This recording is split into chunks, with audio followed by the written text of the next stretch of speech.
In this tutorial, we're going to go over the brush menu. Glad to have you again. Thank you. What we're going to go over right now is our brushes menu. So why don't you go ahead and open up your menu again with your Y button. There you are.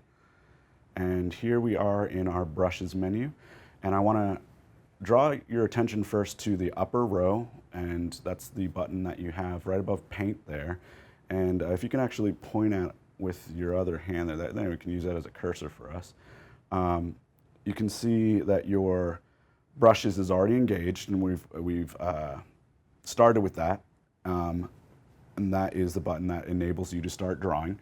The button right to the right of it, that's our eraser tool. And if you hover just slightly above it, you'll see a little tooltip pop up there, and you'll be able to reference what each of these buttons do. The eraser tool, when engaged, is obviously, it erases the lines so you can manually erase things instead of having to just click them off as we did in the first tutorial. Right next to it is our colorize tool, and that's our tool that we use to be able to change the colors of individual lines and strokes. Right next to that tool is our thickness tool, and we can change the size of the thickness of weight of a line. And then the button next to that is our selection tool, and we're going to get into that a little bit deeper on our layers tutorial. But the button right next to that one on the right is our nudge tool, and that's a fun little tool, and we're going to go through these in just a moment, but I want to kind of do a quick overview. And the nudge tool specifically does exactly what it says. You're able to nudge the edges of the line that you'd like to affect.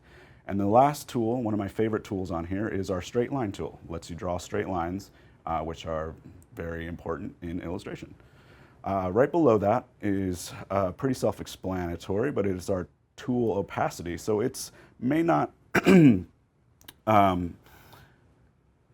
seem self-evident, but you actually can poke any section in that tool opacity bar and take that little arrow and kind of poke your whole menu. There you go.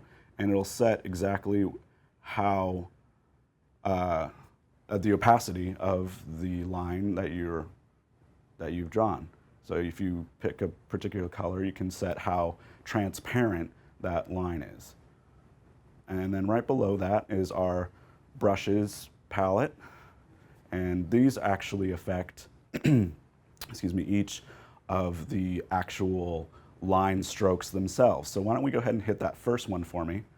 All right, and then why don't we close your Y. There you go, and then try drawing with that. And you'll see you've got a really thin tapered line. That is very cool. I use that a lot. Very nice. And why don't we open up and see our next tool right next to that, and that's kind of our ribbon brush. And then turn your right hand as you're seeing your dot, and you can see that your dot is actually a flat little disc. And if you draw with that, you're able to. Whoa. Yeah. Exactly. That's crazy. It's like, yeah, it's a calligraphy kind of. So you can variate the line by the pressure that you have on your trigger as well. Yeah, that's really cool. Oh. All right.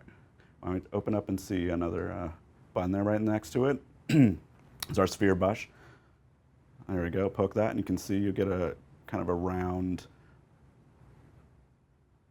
tube-like cylinder.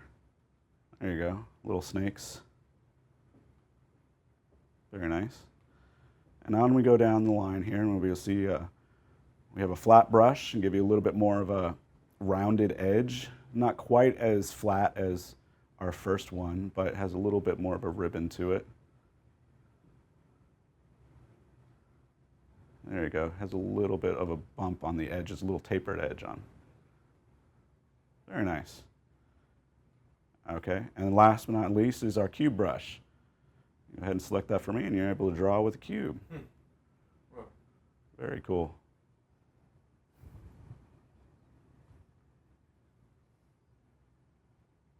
All right, why don't we get rid of some of these lines here why don't we do it with the erase way, where we stick your cursor in there and press your A button. There you go. That'll erase some of those. Well done.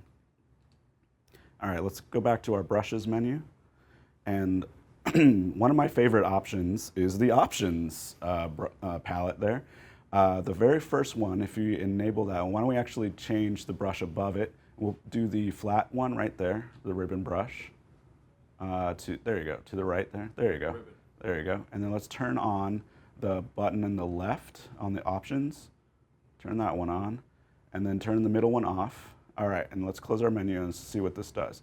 So when we draw with that taper on, we can see the edges come in and out. So you can taper off as they stroke in and stroke out. So you can get some really cool effects with this based on the size of your stroke.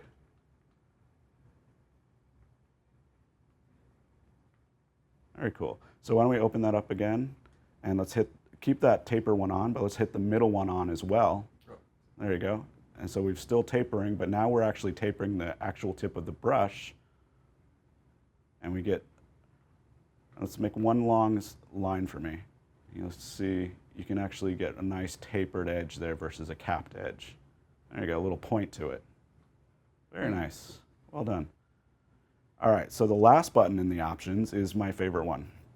So we can leave those other two on, but why don't we hit that one on? Let's close our menu, and then draw a couple of lines with that. Why don't you make a face with that?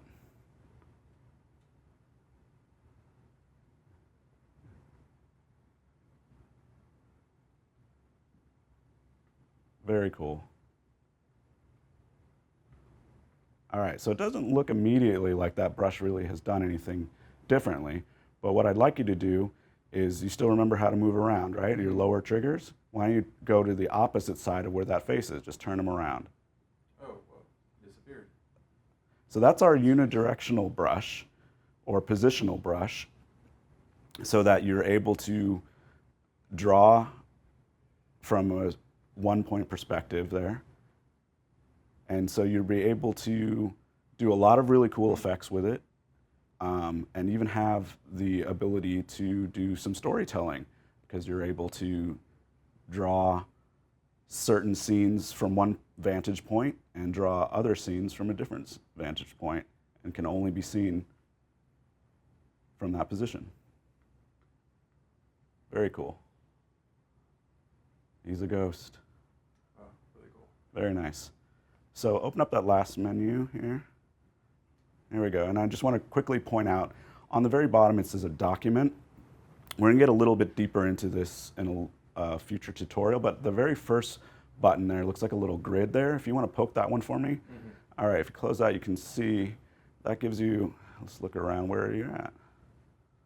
There you are. So it gives you a little grid. So if you get a little lost in VR, this gives you a little ground plane for you to work with, and you're able to not get lost so well.